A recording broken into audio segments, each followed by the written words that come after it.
Hey, so you're thinking about getting a medium-duty meat slicer for your kitchen or small shop, right? I get it, you don't want to waste money on something that's either overkill or underpowered. I've looked into this category a lot, especially for places like delis, small butcher shops, or even serious home cooks who slice a lot of meat, cheese, and bread.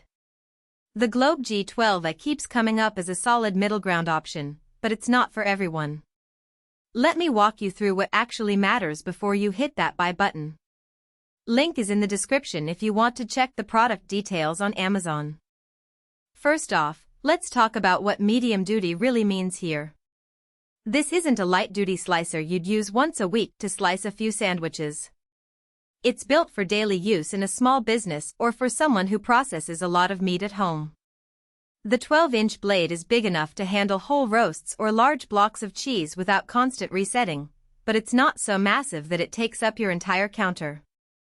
If you're only slicing a few ounces of turkey for sandwiches on weekends, you'd probably be better off with a smaller slicer or even a good knife. But if you're doing batches like prepping for a catering gig or stocking a small deli case, this thing keeps up without slowing you down. One thing that stood out to me is how straightforward it is to set up. You don't need a manual the size of a phone book to get it running. The blade guard, food pusher, and thickness dial are all where you'd expect them to be, and they lock in place securely. That might sound obvious, but I've used some slicers where the guard wobbles or the thickness knob drifts mid-slice, and it's a nightmare. With the G12a, once it's adjusted, it stays put.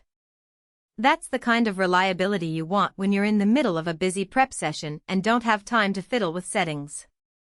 Now, let's talk about the blade. It's stainless steel, 12 inches, and it's sharp out of the box. I've seen some slicers where the factory edge is so dull you could use it as a butter knife, but that's not the case here. You can start slicing right away, though I'd still recommend honing it after the first few uses just to keep it in top shape. The motor is 1/3 horsepower, which is enough for medium-duty work but not for heavy commercial use. If you're pushing it to slice frozen meat or bone-in cuts regularly, you might hear the motor strain a bit. It's not going to burn out immediately, but it's not designed for that kind of abuse either. One practical strength of this slicer is how easy it is to clean. The removable parts blade, guard, food pusher all come off without tools, and they're dishwasher safe. That's a big deal in a kitchen where time is money. You can wipe it down, sanitize the parts, and have it ready for the next batch in minutes. I've used slicers where the blade assembly is a nightmare to take apart, and you end up with meat residue stuck in places you can't reach. Not fun. With the G12a, cleanup is one less headache. But it's not perfect. The biggest trade-off is the noise. This isn't a quiet machine. If you're slicing in a small apartment or a shared kitchen, it's going to get loud. The motor hums, the blade whirs, and it's not the kind of thing you can run while someone's on a Zoom call. Also, the food pusher is plastic. It works fine for most tasks, but if you're pressing hard on a dense block of cheese or frozen meat, it can flex a little. It's not going to break, but it's not as rigid as a metal pusher would be. If you're doing a lot of heavy slicing, you might want to upgrade the pusher down the line. Who should buy this?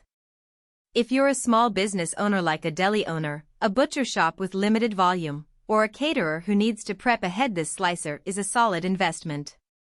It's durable enough for daily use, easy to clean, and big enough to handle most tasks without slowing you down. Home cooks who process their own meat or make charcuterie boards regularly will also get a lot of use out of it. It's not a toy, but it's not a commercial monster either. Who should skip it? If you're only slicing a few times a month, a smaller slicer or even a good knife would be more practical. Also, if you're dealing with a lot of frozen meat or bone-in cuts regularly, the motor might struggle, and you'd be better off with a heavier-duty model. And if you're in a shared space where noise is a concern, this isn't the quietest option. So, is the Globe.